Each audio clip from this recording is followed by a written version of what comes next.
Welcome to the Voice of UK News Updates. America नुमाइंदा दी voice of UK अमरीकी रियासत California की एक 20 से AI टेक्नोलॉजी से कंट्रोल किए जाने वाले लड़ाका तैयारे ने आजमाइशी परवाज की थी। इस आजमाइशी परवाज के दौरान AI से कंट्रोल किए गए F-16 ने 1 घंटे तक 550 मील से जायद सफ़र किया। अगरचे अभी ये AI सिस्टम इब्तिदाई मराहिल में है, मगर वो फ़िज़ाई जंग के मुख्तलिफ हरबों में इंसानी पायलट्स को पीछे छोड़ने के काबिल हो गया है।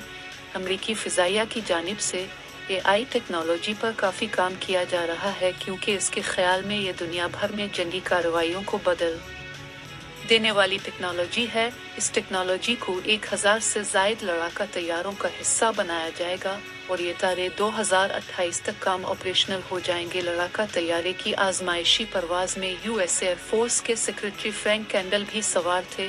उन्होंने कहा कि आजमाइशी परवाज के दौरान उन्होंने जो मुशाहिदा किया, इससे इंदिया मिलता है कि ये टेक्नोलॉजी किसी जंग में हथियारों का खुद इंतखाब कर सकती है। दूसरी जानिब माहिरीन का कहना है कि AI टेक्नोलॉजी को खुद फैसले करने का मौका फराहम करना मासूम जिंदगियों के ज़िया का बाइस बन सकता है।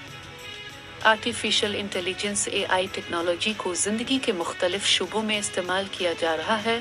अब ये टेक्नोलॉजी लड़ाका तैयारों की लड़ाई में भी इंसानों को पीछे छोड़ने लगी। अमरीकी रिपोर्ट के मुताबिक AI टेक्नोलॉजी से कंट्रोल किए जाने वाले F-16 लड़ाका तैयारों ने इंसानी पायलट्स को डॉग फाइट्स में पीछे छोड़ दिया।